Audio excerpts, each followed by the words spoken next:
영국도 1911년까지는 경제적 자유가 없는 사람은 시민조차 될 수 없었다. 경제적으로 자유인이 아닌 사람은 시민으로 정치에 참여할 기회조차 갖지 못했다. 자리가 사람을 만든다는 말이 있다. 자리에서 밀려났다는 표현도 많이 쓴다.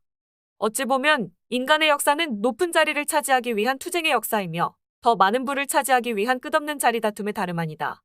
더 높이 오르지 못해서, 더 많이 갖지 못해서 고통받는 짐승이 인간이다. 기실 조선시대의 피비린내 나는 당파 싸움의 원인도 양반은 많고 자리는 부족한 데서 오는 필연적인 결과였다. 그러나 그 자리 싸움의 기회조차 민중에게는 주어지지 않았다.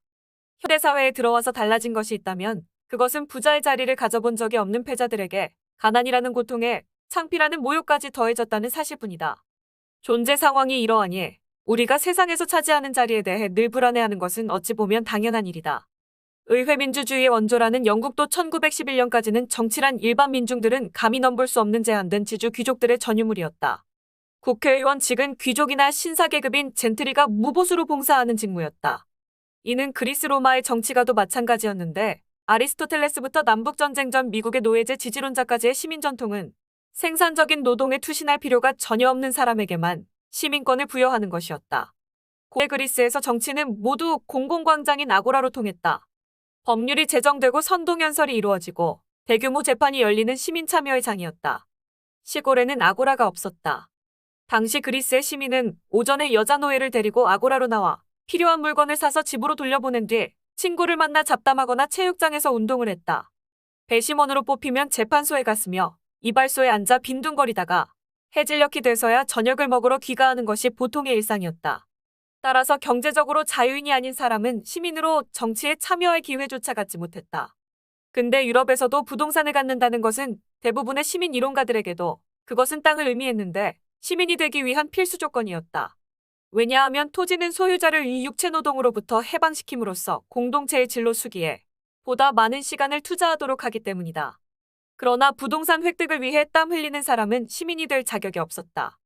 영국사에서 말하는 젠틀리는 우리가 연상하는 젠틀맨의 이미지, 곧 예의 바르고 교양 있는 신사와는 거리가 먼 개념이었다.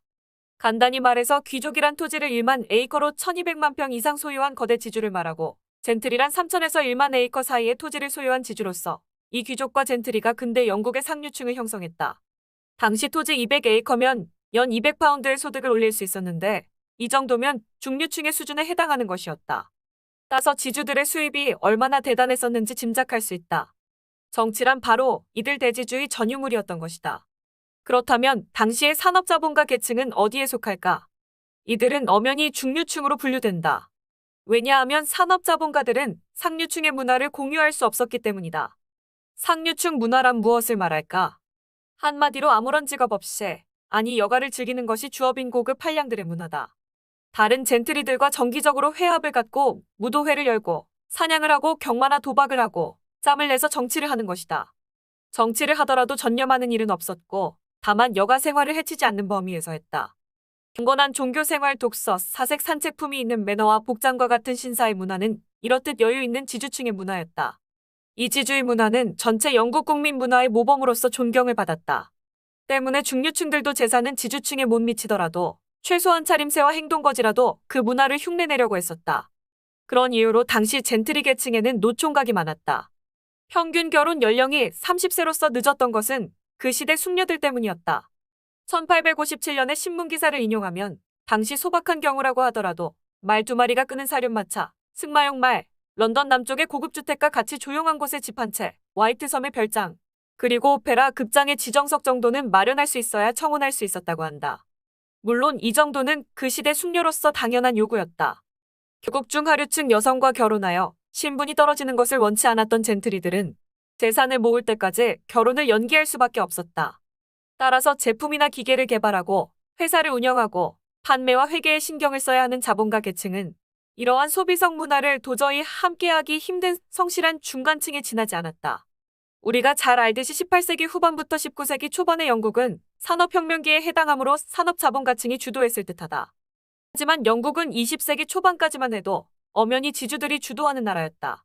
산업혁명기 당시 공업으로 자리를 잡은 것은 고장 면직공업 정도였고 기업 형태도 주식회사가 아니라 가족이나 친지들의 공동사업체였다. 따라서 사업의 규모가 매우 작았기 때문에 산업자본가의 재산은 지주들에 비할 바가 못 되었다. 전 인구의 0.5%에 지나지 않는 지주들이 토지의 55%를 차지하고 있었으며 더구나 이 토지는 영국 특유의 상속법 때문에 매매되는 일이 없이 거의 대대로 장남에게 상속됐다. 이 덕분에 영국의 귀족 계급은 끈질기게 존속할 수 있었다.